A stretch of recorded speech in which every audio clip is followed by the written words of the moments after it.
France തലസ്ഥാനമായ പാരീസിലെ നവീകരിച്ച നൊട്രാഡാം കത്തീഡ്രലിന്റെ കൂദാശകർമ്മത്തിന് ഇനി ദിവസങ്ങൾ മാത്രം.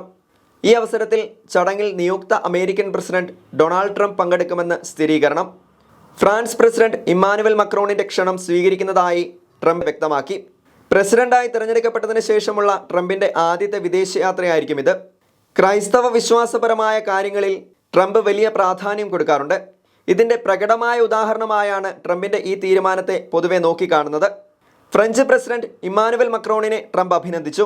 നൊട്രാഡാമിനെ അതിന്റെ പൂർണ്ണമായ മഹത്വത്തിലേക്ക് പുനഃസ്ഥാപിച്ചുവെന്ന് ഉറപ്പുവരുത്തുന്ന ഒരു അത്ഭുതകരമായ ജോലിയാണ് മാക്രോൺ നിർവഹിച്ചതെന്ന് ട്രംപ് ട്രൂത്ത് സോഷ്യൽ എന്ന ഓൺലൈൻ പ്ലാറ്റ്ഫോമിൽ കുറിച്ചു. അതേസമയം 50ഓളം രാജ്യങ്ങളിൽ നിന്നുള്ള രാഷ്ട്രതലവന്മാർ പള്ളിയുടെ പുനർസമർപ്പണ ചടങ്ങിൽ സംബന്ധിക്കുന്നുണ്ടെന്നാണ് റിപ്പോർട്ട്. കൂദാശകർമ്മം നടക്കുന്ന ഡിസംബർ 7-ന് അമേരിക്കയിലെ പള്ളികളിൽ മണികളെല്ലാം മുഴക്കണമെന്ന് അമേരിക്കൻ മെത്രാൻ സമിതി കഴിഞ്ഞ ദിവസം നിർദ്ദേശിച്ചിരുന്നു.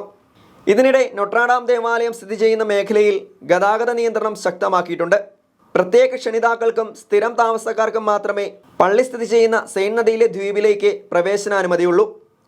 ഡിസംബർ 7-ന് പ്രാദേശിക സമയം വൈകുന്നേരം 6 മണിക്ക് archbishop Laurent Ulrich cathedral വാതിലുകളിൽ പ്രതീകാത്മകമായി മുട്ടുന്നതോടെയാണ് ചടങ്ങുകൾ ആരംഭിക്കുന്നത്. ഈ സമയം അകത്തുനിന്ന് സങ്കീർത്തനം ആലപിക്കും. തിരുക്കർമ്മങ്ങളുടെയും മറ്റ് പരിപാടികളുടെയും സംപ്രേഷണം ഫ്രഞ്ച് ദേശീയ മാധ്യമങ്ങൾ തത്സമയം സംപ്രേഷണം ചെയ്യുമെന്ന് അറിയിച്ചിട്ടുണ്ട്.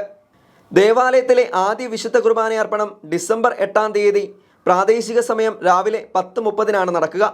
2019 ഏപ്രിൽ 15-നാണ് നൂറ്റാണ്ടുകൾ പഴക്കമുള്ള ഈ ദേവാലയം അഗ്നിക്കിരയായത്. ചരിത്ര പ്രാധാന്യമുള്ള കത്തീഡ്രൽ ദേവാലയത്തിൻ്റെ പുനരുദ്ധാരണത്തിനായി സർക്കാർ തന്നെ നേരിട്ടിടപെടുകയായിരുന്നു.